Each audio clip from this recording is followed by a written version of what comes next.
You're listening to the Electronic Media Collective Podcast Network. Yeah, it's a mouthful. For more great shows like the one you're about to enjoy, visit electronicmediacollective.com. And now, our feature presentation.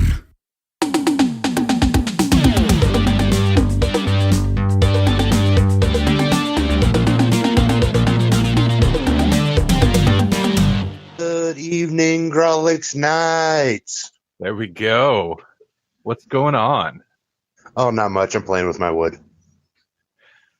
Oh, Paul. You know, you're going to go blind if you do that too often. You're not kidding. Oh, you mean like your wood carvings and such, or burnings, or whatever you call it. Ironically enough, I'll go blind doing those too. A lot of little lines. I should specify before I feel compelled to mark this live cast as explicit. Yeah, like I said, I was just going to say the connection seems a little spotty today, so I'm a little concerned. It might be one of those live streams, but that's all right. It might just be you and I, Paul. I'm not sure. Melanie, I know, is at work. And also, I believe her phone is broke. So even if she were to call in on her lunch break like she was hoping to, I don't think she could. And I'm not sure what Jesse's up to. I know he's been super busy, but I have not heard concrete on him. So it might just be you and I, which is fine. Because has his night classes started yet? Or is that next month? Oh, I'm not sure. Every time we talk about these things, like, there's so much information gets thrown around and nothing ever gets decided. Barney. Hi, Barney. Thanks for joining. So that reminds me, since we actually have somebody here, we should mention what we're going to be talking about tonight. Just as the description says, TV and movie and entertainment news. It's going to be real chill, real laid back. I have a whole bunch of news stories from basically, most of them are for today, I believe. A couple from the last couple days. And oh God, I was doing the research, looking at news stories, seeing what's happening. And I finally found one news story that is not about a sequel or a remake. Or a reboot. Like, just one. And it's honestly not that interesting to me. Everything else, dude, everything. It's all sequels and reboots and huge franchises. I mean, that Masked Singer started back up, and I really dig that show. What show? The Masked Singer on Fox. Oh. Okay, cool. That's some TV news. No, okay. Yeah, I'm not.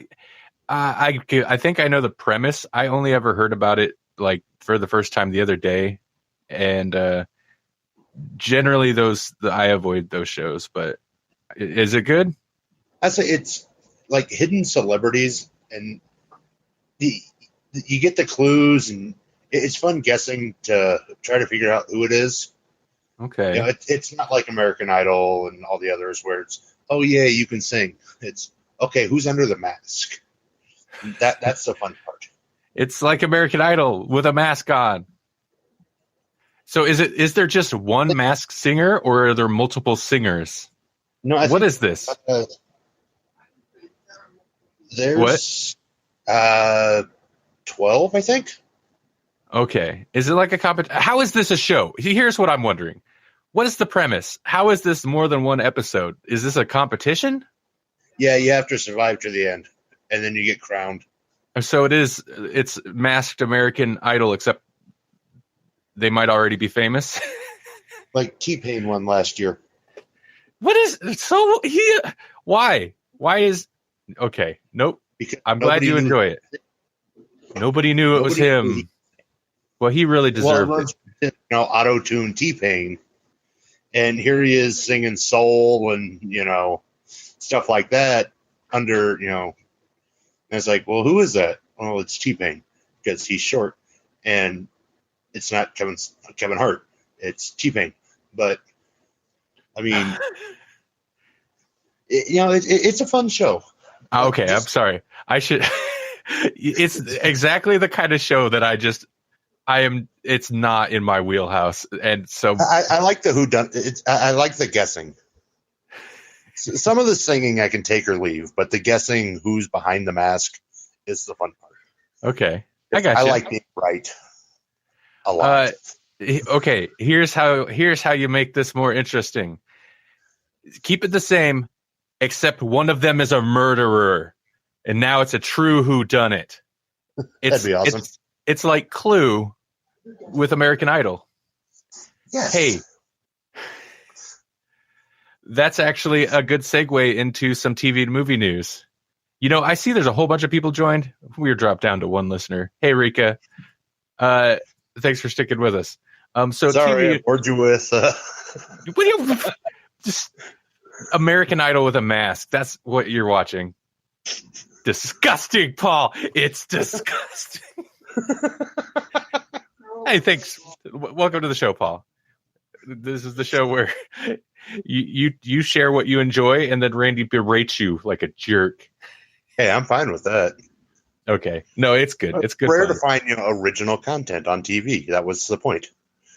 So, speaking of whodunits, Deadline is reporting that it's so interesting that they credit him this way, because I know him as simply Jason Bateman, who's been in TV and movie shows for eternity. Ozark Emmy winner Jason Bateman in talks to direct and star with Ryan Reynolds in the Clue movie at Fox and Disney. So they're making a new Clue. That could be interesting. You know, I enjoy Clue. If Melanie was here, she would be all over it because she loves the original Clue movie. I like that. You know, in the game, it's one of those things where it's a movie based on a game, except this is one of the few board games where I'm like, it kind of translates because it's based on murder mysteries, the game itself. So you're making a movie based on a board game based on existing movies and TV and books, you know, whatever. And there's two ways they can go with it. They can go kind of like the original, which, okay, so be it. For the time, it worked. Well, or and take the camp out and like a whole murder mystery movie. Yeah, I was just going to clarify for listeners. If you don't know, because there's a lot of youngsters anymore, I need to get used to this, having to like explain things that seem like common knowledge to me. Clue, it is campy. It was a comedy. It's a murder mystery whodunit comedy, and it's actually pretty decent. And it's a little goofy. With an all-star cast. Yeah, all-star cast back in the day. I don't have the year, actually. I'm kind of curious. So, yeah, you're saying take the camp out and focus on a whodunit? On the murder mystery? I think that would translate better in this day and age. Well, here's where I think they're not going to do that. Ryan Reynolds. Potentially co-starring Ryan Reynolds and Jason Bateman. Not that Jason Bateman doesn't do serious stuff, because as you know, the headline of this indicated, he's an Emmy winner for the show Ozark, which is a fantastic Netflix show if you've never seen it.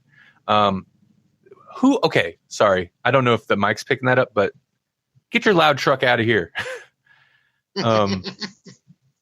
It's unnecessary, people.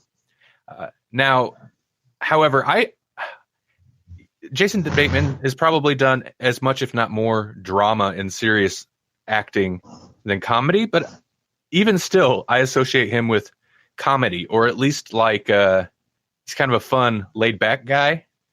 So, yeah, casting him, having him direct, and also having Ryan Reynolds makes me think the new Clue movie probably gonna keep some of the camp in. Hey, Elijah, thanks for joining and following. I definitely appreciate it. It's gonna be the new Martin Mull. Martin Mull. I do. The old are you talking cat from Sabrina? Not Cat. The principal from Sabrina. If we're talking characters from Clue to Clue, I would base his acting persona on Martin Mull's. Okay. Well, I do not remember. I don't remember the characters at Clue. Melanie, if she was on, could jump all over jump all over that with you. She loves that movie, the original Clue movie. I do not remember it that well, but I remember enjoying it. Nat, do you have more to say about Clue or something No, tangentially tied? There was a new horror thing that dropped this week, and I wanted to ask you if you had the streaming service, if it was worth buying, so I could decide if I wanted to watch it or not. What is it? I'm not aware of this. Creepshow dropped this week. Oh, the series. Yeah. Yeah, what is that? Shudder. Oh, I do not have Shudder. I am intrigued by Creepshow just because I'm always a fan of anthology horror series and stuff, even if they don't usually do that well. However, like there's been a couple recent ones that have been doing pretty well. Yeah, I don't know. I'm intrigued, but I do not subscribe to Shudder. Do you?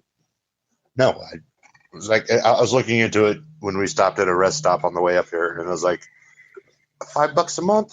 I might have to look into that because I kind of want to check out Creepshow because it's supposed to pick up after the movies. So pick up after the movies. You got to keep that Creepshow timeline continuity in check. It's an anthology horror thing. Also, the second Creepshow movie is fun, but it's bad. There's some ridiculous stuff in it. The first one though is good.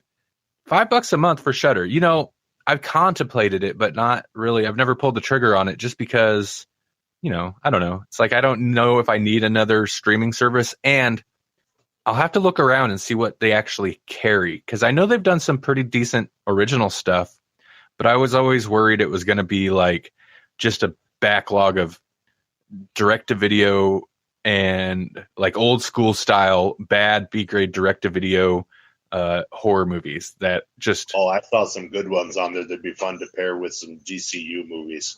Oh, really? Yeah. I'll have to look around on their in their library and consider it. That seems like something kind of right up your alley, is the Shudder service. So, speaking of horror movies, I have I guess we weren't talking movies, but horror things. This is my one non-sequel, non-reboot related story that I've got lined up for this episode. This is not intentional, by the way, listeners. Like I search out the stories that look interesting to me, and there's so little news about like, I don't know, whatever. We all know it's movies and TV is dominated by properties that already exist because these studios pour a ton of money into these things. They don't want to take a chance on a new IP, God forbid. So that's why we just get kind of rehashes and reboots and sequels and stuff. And, you know, I'm partially guilty for it, just like everybody else, because if it's something that's interesting to me, yeah, I'm going to pay to see it or whatever. That said, it does get ridiculous. It gets really old. Like, oh, here's a reboot of this. Oh, they're making a sequel to this. Oh, another Star Wars. Shocker. So here's my one story that's not that, although it might as well be because it's not really that interesting to me. Cinemablend.com is where I'm getting this. James Wan has started filming his next horror movie and reveals the title. Okay, so James Wan, you know, he's kind of a well-known modern horror director. Although he does other things because he just did Aquaman. Anyway, his next movie, he's going back to horror movies, his horror roots, and the title is Malignant. Okay. And that's all we know about it. Let's see. When was this posted?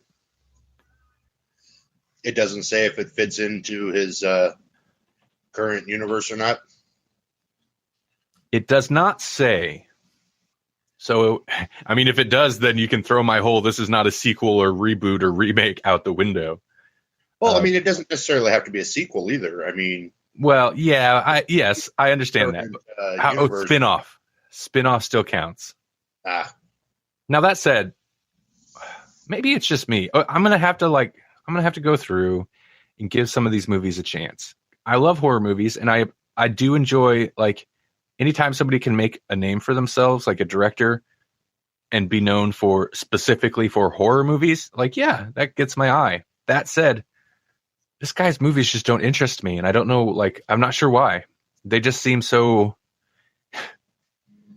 The movies and the franchises that all of his movies inevitably spawn just kind of seems You like a more slasher horror rather than the paranormal horror. That's why. no, that's not necessarily true. Slasher, actually, I'm traditionally have not been as huge of a fan of slasher movies. That's more of a kind of a recent development, but no, his stuff just feels kind of basic. Some basic ratchet horror. No, it's not bad. It's just like, I don't know.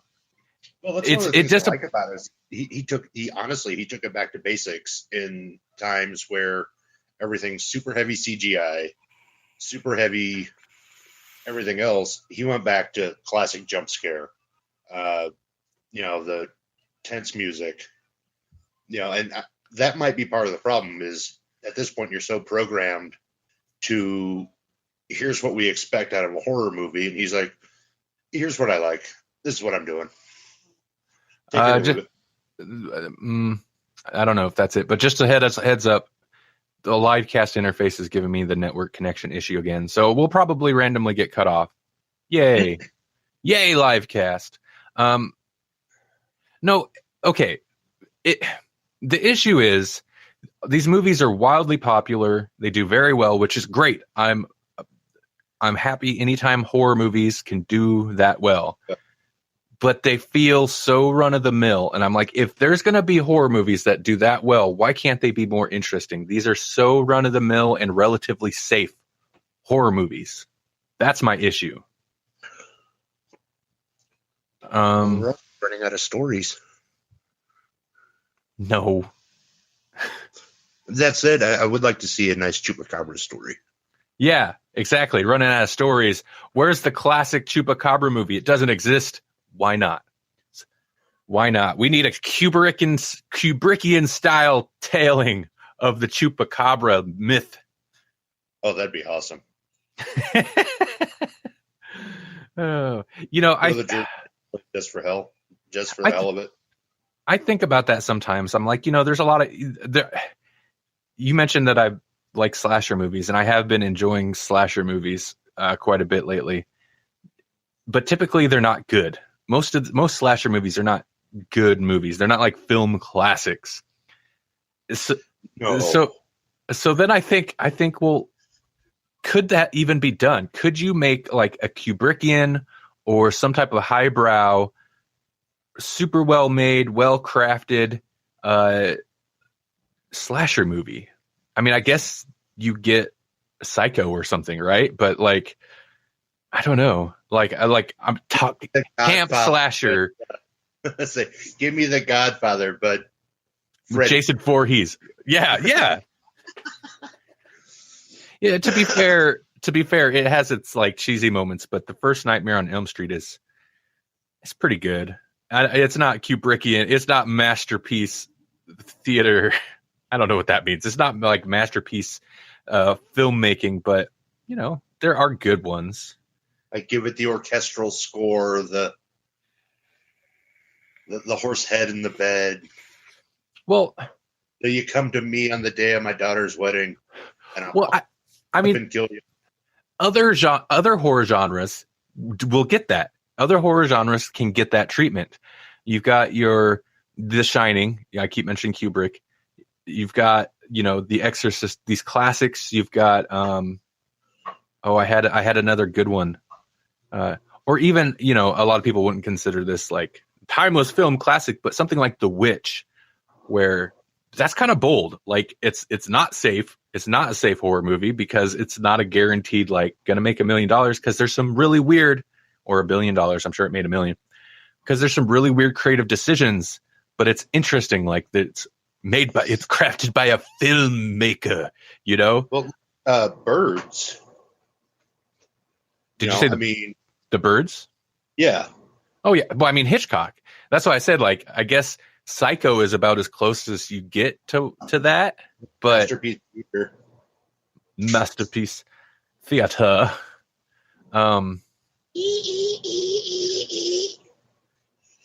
Anyway, I'll get off that kick. I'll get off my high horse. Who am I kidding? My high horse. That's the shtick tonight. Keep that high horse. We'll keep it for the bull session on Wednesday. No. That's your show. I can't come swinging on your show. Like when you do your first. No, this is a fun conversation. This is a trip. Okay. Well, good. I'll try to be more nice. You launch your first live stream, but I come on just crapping on everything you mentioned. I won't do that. I swear. Maybe. God, we're going to turn into the old guys from the Muppets. I would listen to those guys' podcasts. What's their names? Oh, I should know him. They were my. One of them's Mortimer. Yeah. Muppet, the old school Muppets Tonight or whatever. I used to watch that when I was younger, and they were my favorite part. Oh, I have little stuffed animals of them, and they're by far my favorite Muppets. The Heckle and Jekyll Muppets. Oh God, they were. Like, you want to talk critics? There's some critics.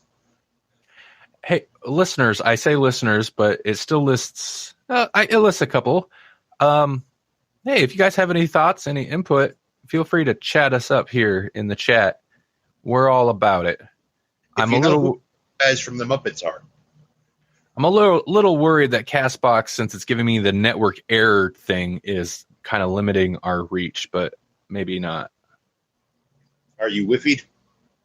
What? I said, are you Wi-Fi'd? What's Wi-Fi'd mean? Oh, Wi-Fi'd? Yeah.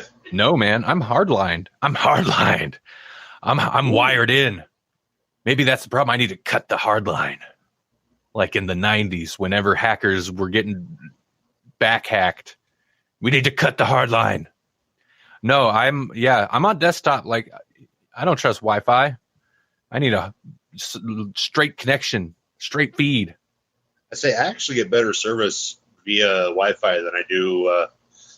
That said, I'm on my phone, but I get better service on the Wi-Fi than I do anything else. Unless I'm at home, then I get better service on just like cell service. Well, that's your phone. I don't see you plugging an Ethernet cable into your phone.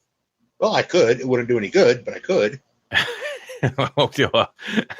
Okay. All right. Let's move on to some more news. Let's see. How about your Walker Texas Ranger reboot? That's the one I was. Yeah, thank you. That's the one I was going to jump to. That's the one you pointed out to us. Tell us about this news story. Walker Texas Ranger reboot. What? Oh, you probably don't have the story up in front of you, huh? I know it was straight to series. Like, they didn't even wait for the pilot. CBS ordered straight to series, starring Jared Padalecki and I can't think of the girl's name. Modernized version of Walker Texas Ranger, and we're not even 20 years off. More of the same night that you were just listening to. Grawlix Nights. It's always neat when our live stream gets just completely destroyed. All right. Where did we leave off? I got to Padalecki and updated Walker Texas Ranger. Okay. So what do you think of this? Let's go ahead and just jump right into it. Walker Texas Ranger reboot starring a dude from Supernatural. I think it's too early. I'm sorry, go ahead. It's too early to do a reboot of it. Walker went off the air in 98. Okay. Then it has been 20. It's been 21 years. Yeah, but it's still. The show started almost 30 years ago. It's still too early. Younger than us. It's not that old. There's a lot of, but Paul, I'm so glad. I happened to mention it earlier, in part one of this live cast that got cut off. I find there's a lot of stuff that there's a lot of young people now, younger than us people now that I have to explain things that seem like it should be common knowledge. Walker, Texas Ranger, you could potentially not have ever been aware of that and be old enough to drink already. So that's scary. I'm okay with this. I mean, I don't mind it. I liked the show. I like the actor that they have. I mean, I like Padalecki. I hope they can get Chuck Norris involved in the project. I think he would, if nothing else, he would be really good as the old guy that ran the bar in the first one. Okay. I mean, that'd be a good role for him. He doesn't have to do a whole lot. You know, and they could still bring him in, tie it in with, you know, connect the two universes. Because, I mean, that's his role. I mean, even with Delta Force, you think Chuck Norris, he's Walker. And roundhouse kick to your face. So this is going to be one of those shows where they reboot it, they make a new one, it lasts maybe a season, maybe two, and then will be completely forgotten. It's one of those you could, and maybe I'm wrong, maybe this is the fluke, but it's so clear from the get-go, this is just going to be one of those short-lived reboot attempts. It's going to be like when they did the Lethal Weapon reboot, the Lethal Weapon TV series, or any other numerous times they've tried to take a movie or reboot a series. It lasts like a season and then disappears, and nobody thinks about it. That is doing Hawaii Five-0, MacGyver, and what's the other one? There's one more. Oh, Magnum PI. And I mean, they're still going decent. So, I mean, new versions of those? Yeah. I've never, I didn't know any. CBS. I didn't know any of those were a thing currently. CBS is so not on my radar. This one, so CBS. I thought it was weird they went straight to series and didn't even consider a pilot. They're just like, "Oh, it's Walker. It's a reboot. Yeah, let's go for it." So I'm okay with them rebooting. This is going to be a hot take, I guess. Like, I appreciate Chuck Norris, but I'm okay with a Walker Texas Ranger reboot, even though it's going to last a season or two and then nobody's ever going to think about it again. Because I didn't like the original series. It was so cheesy. I was not a fan. So, hot take. Yeah, it's Salty Randy tonight. That's what you're getting. You're getting Salty Randy. You're getting awesome.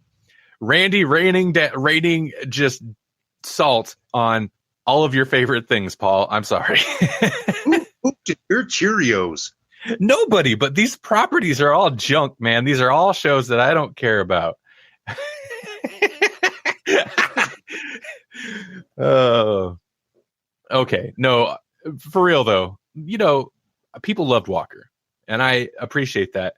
So I feel like this is not a bad idea to reboot it. I just don't think it's going to last, and I'm not going to watch it.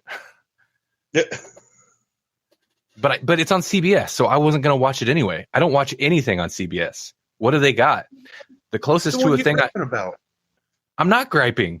I'm talking about. This is React at Paul. Paul, this segment is React at the News. This is the news. Right. I'm griping. You're pooping on my Cheerios. I'm simply reacting. This is a reaction show. We had Troll Exterminator was in here for a bit, but he's gone now. Sorry, Troll Exterminator. I guess I should have said hi. But you know what? Your shows suck too. Everything you like probably sucked as well. Come listen to Grawlix Nights, where Randy just trashes everything you love.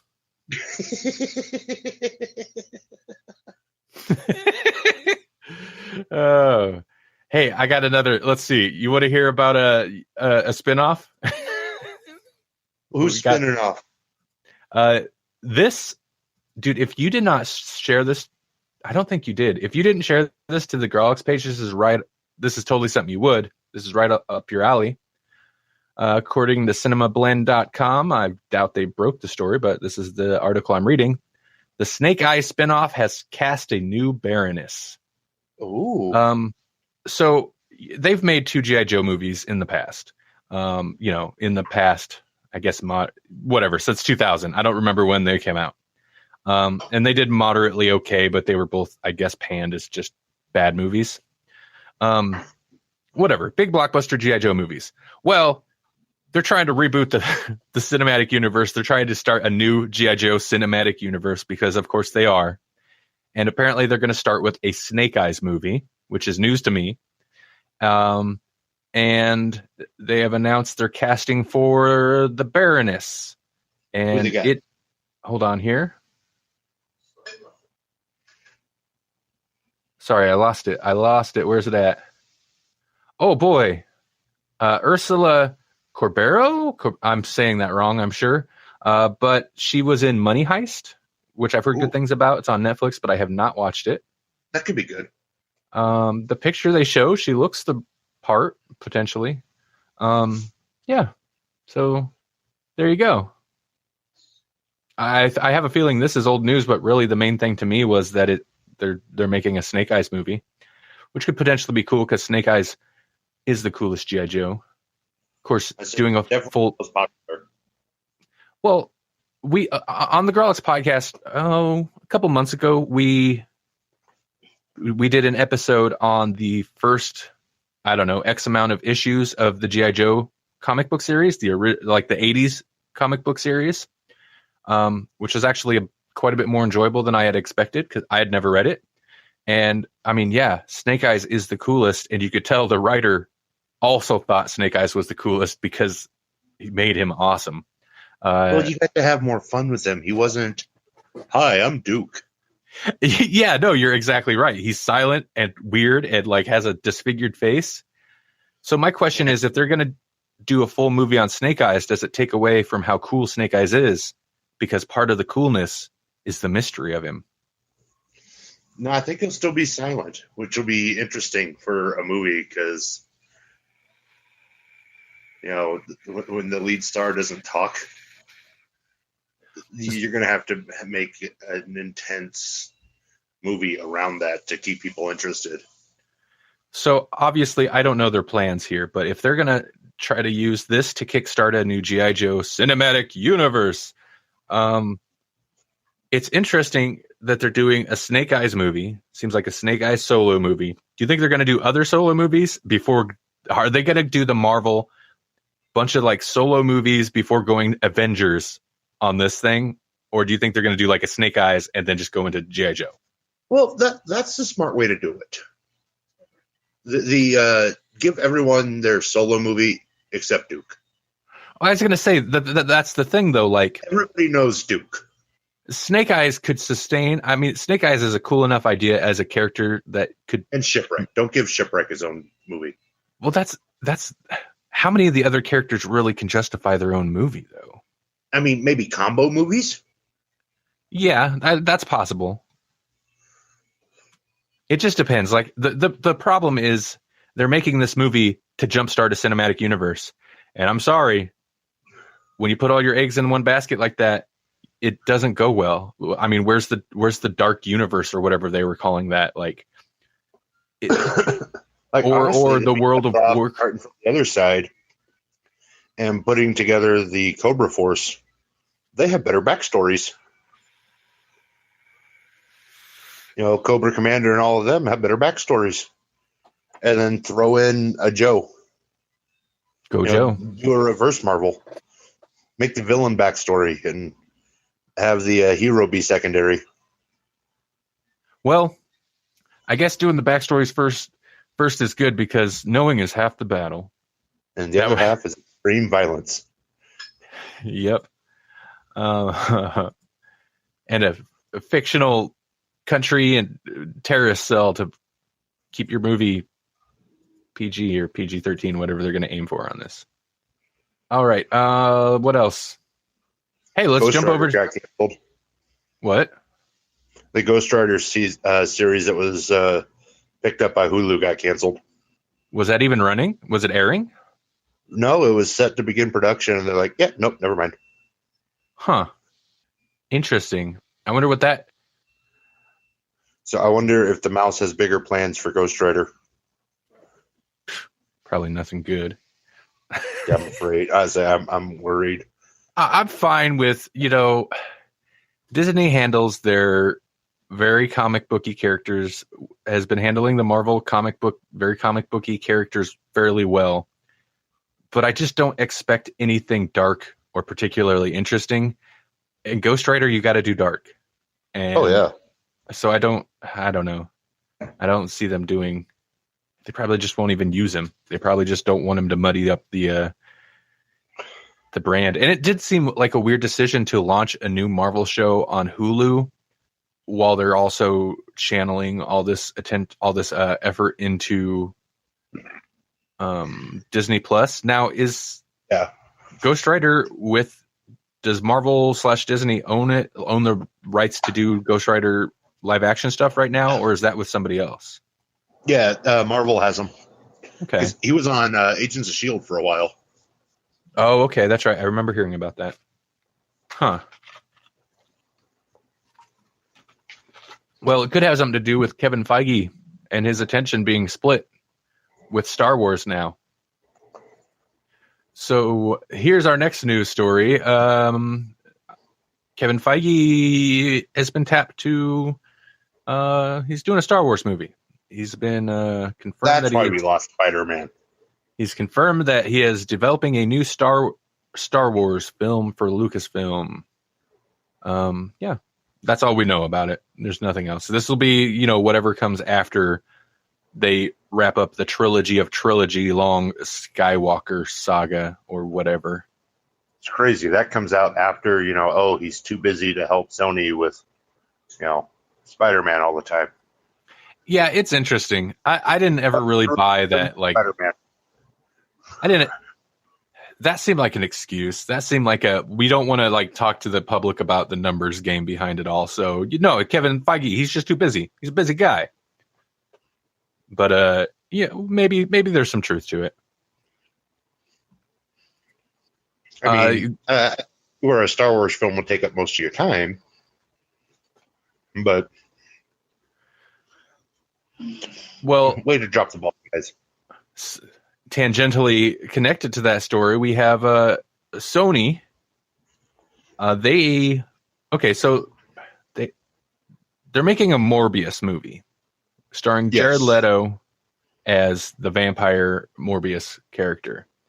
And apparently, new news, Sony has tapped the writers of Morbius for a Madam Web movie set in the Spider-Man universe. Ooh. So my question is, I'm like, is this seriously like a Madam Web solo movie? Like, I don't think so. Like a Venom style, like it's Madam Web, or is this a Spider-Man movie that features Madam Web? Well, think about the 90s cartoon when we first got introduced to Madam Web. They could run that storyline where you were introduced basically to the Spider-Verse, and for all intents and purposes, do a live action Into the Spider-Verse. And just for the fun of it, have, Tobey Maguire and Andrew Garfield and all these other guys come play Spider-Man. That's an interesting thought. So do you think they're going to do this to kind of bring in more of the Spider-Verse element into their live action Spider-Man universe? I think so. Okay. Well, that makes more sense to me. Yeah, I mean, Webb was always the one to do it. I mean, that's how we got introduced to Spider-Ham in the first place. Okay, yeah, that actually makes a lot more sense to me then, thinking about it that way. Of course, I 100% guarantee that's the way they're going with it. Then you just don't want to. If I were them, I'd play that close to the vest. All right, until it comes out and let everyone's mind be blown. I don't know if I could trust the live cast readouts here, but it said Tom W is joining. Thank you. Welcome. However, it only shows there is being one listener, and that's you, Paul. So I don't know if I can trust that. If not, whatever. And there's like people tonight. this is fairly well timed, though. There's one more story, and actually, this is something I didn't know if Jesse was going to be joining, but this was actually kind of something I wanted to do for Jesse and Melanie, although I didn't think she'd be available anyway, because this is I know something right up their alley. There has been a trailer released for this movie. It's in the movie will be in English, but it's in Italian. The trailer, because it's getting a release over there. It won't be released in the U.S. till 2020. Jesus Rolls. This is John Turturro's Big Lebowski sequel. Whoa! It's basically now it's written and directed by Turturro, so it's not a Coen Brothers deal. But this is basically a spin-off movie with his character from Big Lebowski, Jesus. Yeah, exactly. So that's awesome. Yeah. I don't really know a whole lot about it. There is a trailer. Again, it's not in English, but, you can watch the trailer and kind of figure it out. Christopher Walken's in it. Like, yeah, it looks interesting. I'm curious about it. But I knew that would get Big Lebowski fans potentially excited. I'm going to say everyone's been clamoring for a Lebowski spinoff for years, or at least a sequel. I think a spinoff's a good route to go. So apparently, yeah, this is, a Big Lebowski Jesus spinoff specifically has been something that's been interested to people that people have been kind of after for a while. And this project in specific. Wow. Suddenly I just lost all my words. This project specifically has been in the works for years. Apparently this was shot back in 2016 and not getting a release till, next year here in the US.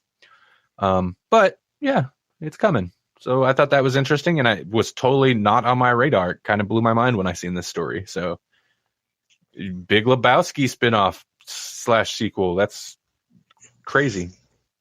Give me a prequel with John Goodman and Nam. Hey, Kevin, what's going on? My gosh, you are the first person to talk to us tonight. It's amazing. So what's new? What have you been watching? Anything good? Anything bad? Anything bad? It doesn't matter. If it's good, Randy's going to crap on it anyway.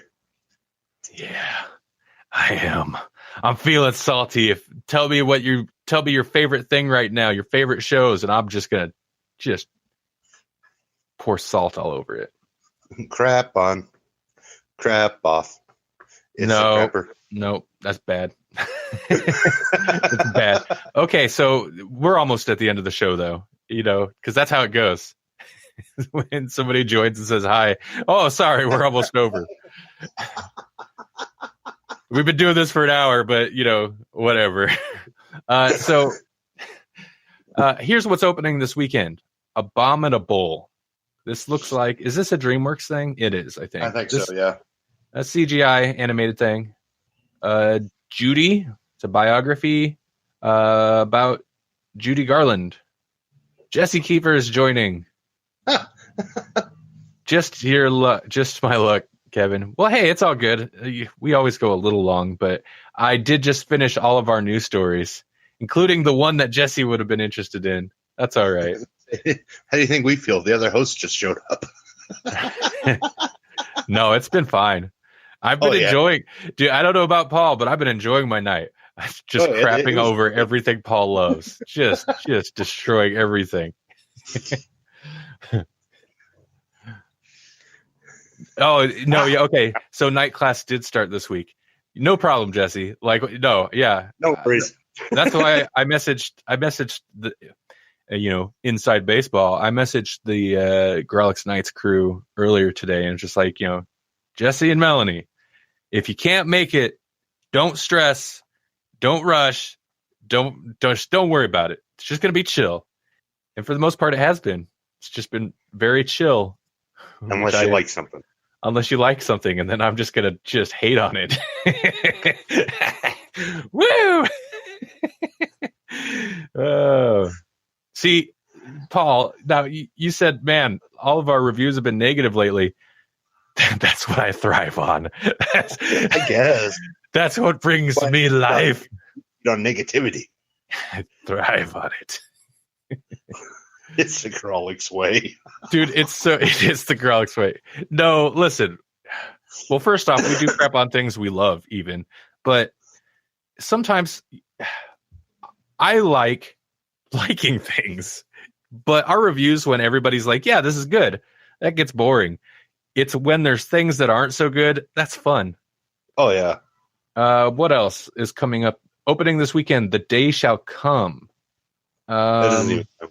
It's a comedy. I don't know what that is. First Love. Make you laugh. First Love. I also don't know what it is. That looks foreign. Oh, I like the director. Yeah, that's by the director. Oh my God, who did Itchy the Killer and Audition? Those are older movies. Also done 13 Assassins and Gozu. And okay, interesting. So First Love. I have a feeling. Jesse says it's like riff tracks. The best ones are the movies I legit like. Yeah. Okay. Yeah. Because sometimes it's okay to dump on things you like. And sometimes it's okay for Randy to dump on things that you like. What else? Hold on. Where'd the other list go? There's not a whole lot opening this weekend. Oh, apparently in some places, The Shining remastered in 4K. Oh, yeah. Is being shown. As a lead into Dr. Sleep? Yeah, I almost said White Castle. I'm like, no, that's a burger place. White Castle. The Shining. It's the prequel to the Harold and Kumar. To the burgers. Harold and Kumar Red Rum at White Castle. I tried to make that work and I failed. Join us at White Castle. Get your burger today. Oh my God, there's something that looks awful with Bruce Willis, and that's one of the worst photoshopped covers I've seen in a long time. Wow. Oh my gosh. Okay, anyway. Yeah, there's not much coming out this weekend, guys. No. Let's see. Real quick, what's coming up for Grawlix? Because we're coming up to the end of the show.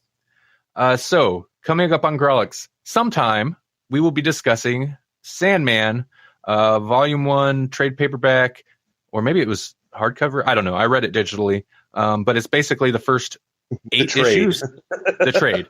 It's the first 8 issues of the Sandman, which is a classic comic book series that Jesse's read, Melanie's read. I've never read. So I read it, and I actually have it. I finally finished it, Jesse. I've read it. I don't know when we're recording that episode, but someday we will record it, and we will discuss Sandman. And spoilers. It's good. Jesse says it's so good. Dude, it is so good. I haven't read it either. I'm so far behind. You've never read Sandman? Yeah, you're so far behind. It's from like 1987 or something. No, not all the way through. I haven't. I can't trash talk about it because I've just now read it. And no, it really is good. And I think Jesse had said at some point or something like they're surprised, given how much I loved that era of Swamp Thing, that I hadn't read Sandman yet. And that was apt because it is the perfect match. It is that era of, I guess it'd be the Vertigo universe, but it's the DC universe, but like the dark, magical, mythical side of the DC universe in the late 80s. Well, I remember reading the first two, and then somewhere I didn't get the other ones picked up. So I don't know how the story finished. It's Neil Gaiman, so And yeah, I'm a huge Gaiman fan. It's really good. With that I never finished it. Now, on Grawlix Cinematic Universe, I actually do know what movies are coming up because October's coming. It's practically here, which means not only is it October, Halloween, so I always do horror movies during October, but season 4 is it's gonna be all horror movies, or mostly horror movies. There will be at least one horror movie per episode, but most of them will be horror double features. However, I'm gonna mix it up a little bit. Horror. What? Grawlix season 4. Yes, you said it right. I'm gonna drop that eventually because I can't. Horror. Hashtag for her. Okay, so the double feature's coming up in October on Grawlix Cinematic Universe. And listeners, if you're unaware of what that is, it's our movie podcast, movie spinoff podcast, in which we being me and Jasper, and also this season we're going to work to keep, guests and stuff coming through the show. We watch and review a themed double feature. So double feature that usually has are connected in some non-official, I say clever, but it's not always clever way. And it's not.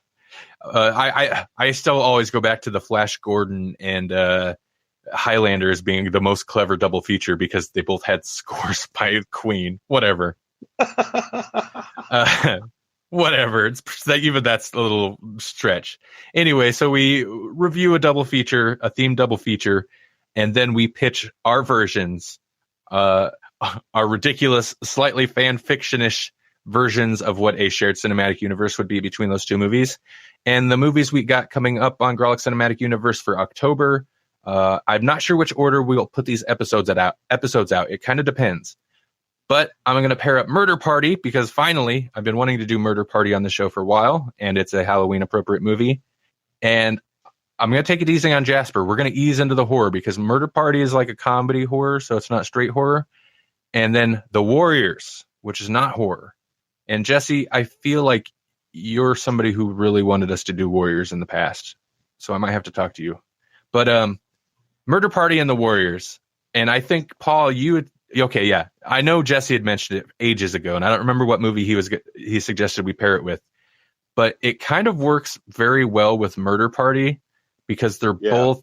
Murder Party has a very clear reference to The Warriors, but they're also both take place over the span of one night. It's basically characters need to survive this one crazy night situation. So I think it'd be a good double feature.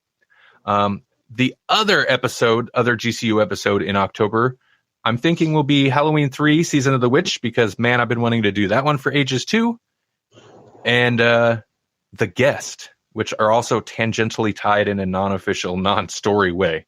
You don't want to do The Worst Witch with it? No. They both have witch in the title. I don't want to do that. So Halloween 3, Season of the Witch, I have a soft spot for that movie. It's not a great movie, but I love it. It's one of my favorite Halloween sequels. Beef Landon says, so no cool runnings? Whatever. What was the cool runnings thing? No cool runnings. I wonder what you could pair Cool Runnings with for a horror movie. Somebody was talking about that at some point. I can't remember what the Jamaican bobsled. Oh, I remember.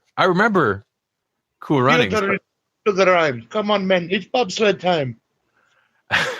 But I don't remember what somebody had mentioned pairing that with something. I can't remember what.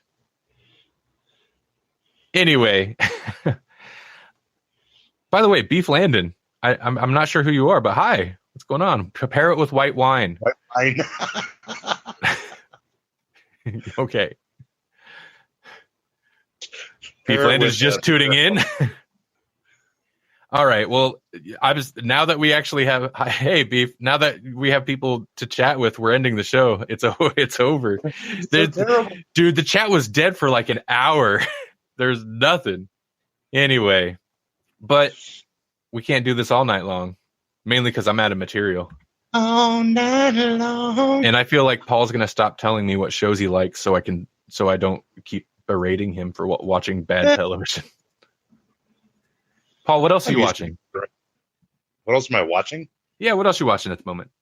Lion Guard. I don't know what that is. Ah, that's good. Tell me why it sucks. Tell me what it is so I can just jump on it. Okay, Lion Guard. I'm sorry, what? I was going to complain about this. Okay, so you watched Lion King, right? The original at some point. The original cartoon, like Mufasa was murdered. Lion King. Beef Landon says it's this guard who keeps lying. I like how literal you are, man. I love that. Hey, as far as I know, that's the setup for a decent movie or show. I could get behind to this. So the Lion Guard He's a is pathologically he's a pathological liar, and it's really causing problems with his guard duties. it's Simba's son, and he's in charge of protecting the Pride Lands. What? It's Okay. a kid's show, Disney Junior. I watch it with my kids. But I realized kids are super coddled these days. Here's why. At the start of this morning, I'm ending the stream. The first cuck that comes out of your mouth. We're going this way, aren't we?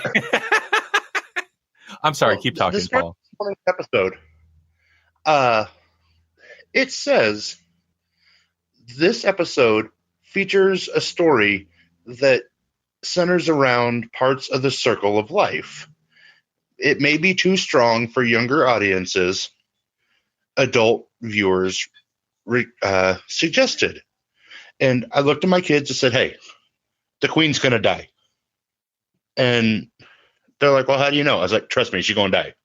And she died. And I got to thinking, she died of old age.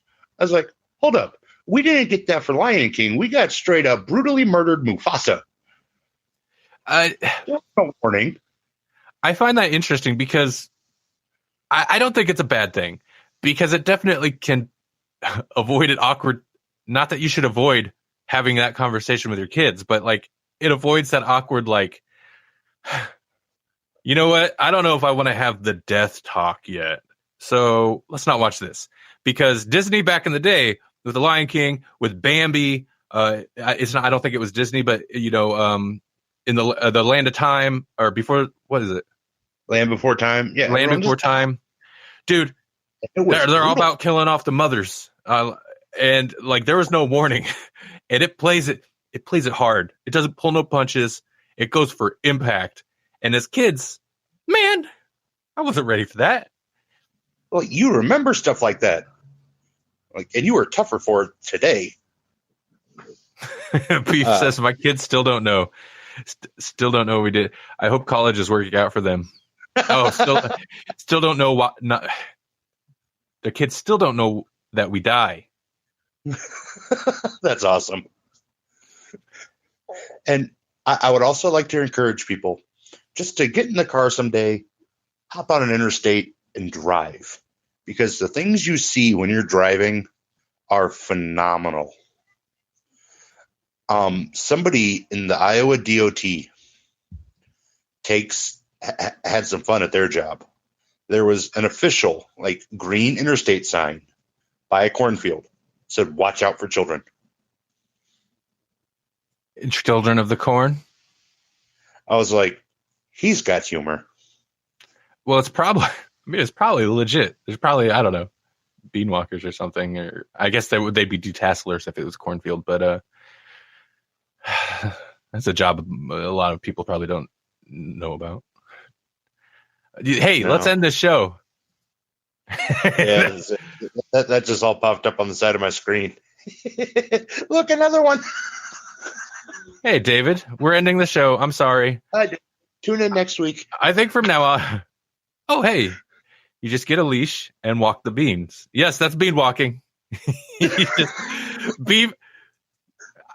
Are you everyone's dad? You are the king of dad jokes. Oh my God. Oh. Anyway, okay. No, we do need to end this episode. I don't know what's coming up. And honestly, our schedule on here has been we're still ironing it out. My father was absent. I had to fill in. You're doing a good job. I made myself. All right. So, hey, Paul, tell people where they can find more about you, because you do very interesting things with wood. You can find me at Moose's Marvelous Wood Burnings on Facebook. You want new or interesting art? Stop by Facebook, check me out. It's Moose's Marvelous Wood Burnings. We have wood for you. I love your pitch. It's the same every time, too. It's so good. Okay. Self-made Moose, Jesse says. So I've been Randall Sylvie. That's right. You get my full name for some reason. You can hear me all the time on Grawlix Podcast, which you can find here on Castbox. or go to grawlixpodcast.com. It's GRAWLIX podcast.com. Check out the Grawlix podcast show proper, the regular show. We also do these live casts. Our schedule is going to be a little iffy just because schedules are getting hectic. Don't buy any of our shirts that you find on Amazon because those are counterfeit. For real, I just had to file an infringement claim today. First time ever. I think it means I've hit the big time. Somebody stole my design. Or to be fair, Jesse had part in that design. Stole our design for our 5-year anniversary Grawlix logo from like almost a year ago. Stole it, threw it on a hoodie, very shabbily, and tried to sell it. So yeah, we've hit the big time. And as I told them, it is such a weird theft. Jesse says it's such a weird theft. As I told them, no one, and I mean no one, gets to make available Grawlix swag that doesn't sell except us. Which reminds me, if you go to grawlixpodcast.com and find the button that says shop, you can find a link to our legit. Beef says, I'm in an Amazon warehouse right now. Do I got to make a scene? Hold off, Beef. Hold off, Beef. Maybe. If they reject my claim, yes. The only legitimately official swag for Grawlix you can find will be on TeePublic. It'll be on the Electronic Media Collective TeePublic shop page. What is the Electronic Media Collective? It's a podcast network we're a part of. I own it. We're exclusive to it. Check it out if you like entertainment podcasts, TV, movies, books, pro wrestling. You know, it's all about fandom stuff. That's it. Follow us on Grawlix Podcast. Follow us on Twitter at Grawlix Podcast, on Facebook, you know, whatever. All the places. Grawlix Podcast, type it in, you'll find us. And thanks for listening. Hey, Paul, thanks for joining me. Of course. All right, and I actually have the outro prepared this time. I'm gonna ride some Miami Vice-ish 80s synthwave waves out of here. We'll surf right out. Talk to you later. Talk to you next week.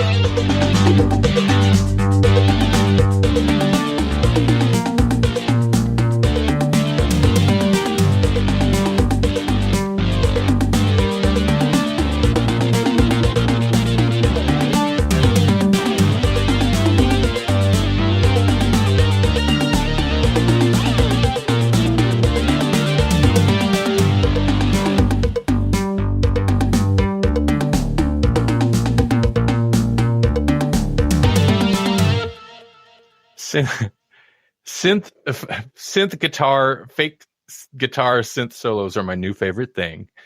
Party on, Randy. Party on, Paul.